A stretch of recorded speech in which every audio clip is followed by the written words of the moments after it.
प्रिय विद्यार्थियों, आज हम इसका दूसरा भाग पढ़ेंगे। निखिल की सूझबूझ कहानी में निकिता और निखिल की आपस में बातचीत हो रही है। तो निकिता अपने भैया से पूछ रही है कि अरे अरे ये क्या किया भैया, क्योंकि निखिल ने 10 रुपये का नोट फाड़ दिया था।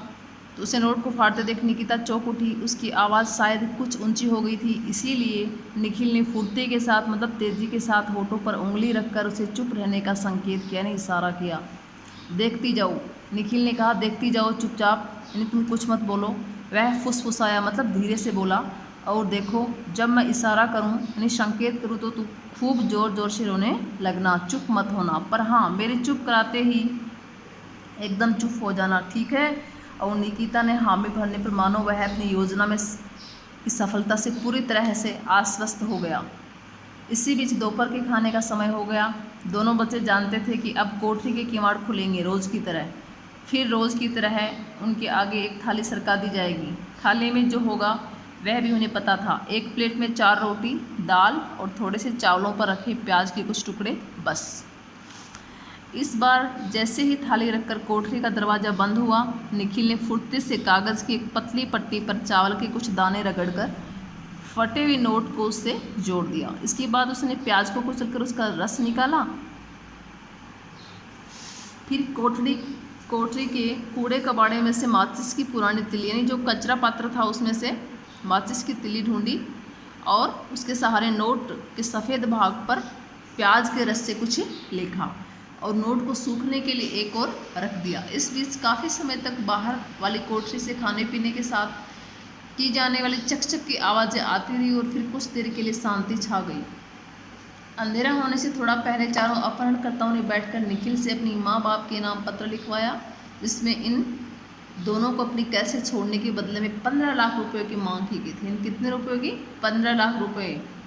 चिट्ठी लिखने के दौरान ही निखिल के इशारे पर निकिता ने रोना शुरू कर दिया। जब कोई बदमाश उससे रोने का कारण पूछता तो वह चुप हो जाने को कहता, वह उतनी ही जोर से रोने लग जाती थी। अंत में निखिल ने उन लोगों को बताया कि निकिता ने अपनी सहेली मीता से 10 रुपये लिए थे, शाम तक उन्हें लौटाने का वादा किया था। अगर आज शाम तक मीता को रुपये नहीं मिले तो उसके पिता उसे बहुत पीटेंगे, इसलिए वो कह रही है, निकिता रो रही है। इसलिए निकिता चाहती है कि हमारे घर भेजते समय, हमारे घर आप जब पत्र भेजो तो पत्र भेजते समय आप लोग 10 रुपये का नोट भी साथ में रख दें और पत्र में लिख दें कि इसे मीता को दे दिया जाए। तो बदमाशों ने कहा कि ठीक है, इसमें हमें कोई आपत्ति नहीं है, हम पत्र के साथ आपके 10 रुपये का नोट रख देंगे।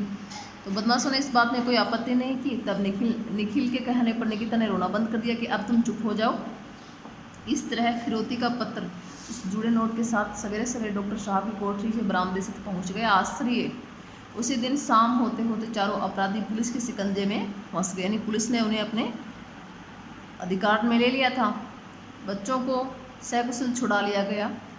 बच्चों को कोई नुकसान नहीं हुआ था, वो सकुशल थे। कुछ देर बाद दोनों बच्चे जब घर पहुंचे तो वहाँ उत्सव का माहौल था, यानी खुशी का माहौल था। उनकी रिहाई की खबर न केवल घर तक बल्कि पूरे शहर में और यहाँ तक कि टीवी चैनलों के माध्यम से पूरे देश में फैल चुकी थी। सब लोग इस घटना का रहस्य जानने को उत्सुक थे। उत्सुक मतलब जिज्ञासु होना। इस अभियान का नेतृत्व कर रहे थे, कौन कर रहे थे? पुलिस अधिकारी देव प्रताप इस अभियान का नेतृत्व कर रहे थे। पुलिस अधिकारी देव प्रताप ने पूरी घटना पर प्रकाश डालते हुए बताया कि हमारी सफलता में निखिल की प्रमुख भूमिका रही है। सहायक बना उसका सहपाठी कौन? गुरमीत, जो मीत के नाम से जो पत्र लिखा गया था। मीता कोई लड़की नहीं थी, वो गुरमीत किसका एक मित्र था, निखिल का। गुरमीत नाम था जिसका, जिसे प्यार से वो मीत कहता था, जिसे सब प्यार से मीत कहकर पुकारते थे। पत्र के साथ अपने नाम के बिगड़े रूप के उल्लेख के बावजूद तीव्र बुद्धि मीत समझ गया कि उसके लिए निखिल ने कोई गुप्त संदेश अवश्य भेजा है। हम दोनों मिलकर विज्ञान के छोटे छोटे प्रयोग किया करते थे। विभिन्न द्रवों रसायनों द्वारा गुप्त संदेश लिखकर भेजने भी उन्हें प्रयोग में ही शामिल था। इसीलिए निखिल को शक हुआ कि मैंने जब आँच के ऊपर रखकर, कौन कह रहा है? मीत कह रहा है कि मैंने जब आँच के ऊपर रख कर के 10 के नोट को हल्की सी गर्मी दी तो जो निखिल ने जो नोट पर संदेश लिखा था वह स्पष्ट उभर आया। बिरजू ने उस पर क्या लिखा था कि बिरजू ने हमारा अपहरण किया था। बिरजू कौन था? उनके घर का पुराना नौकर था। और बस सुराग पुलिस के लिए काफ़ी था, गुरमीत ने अत्यंत उत्साहित होकर बताया।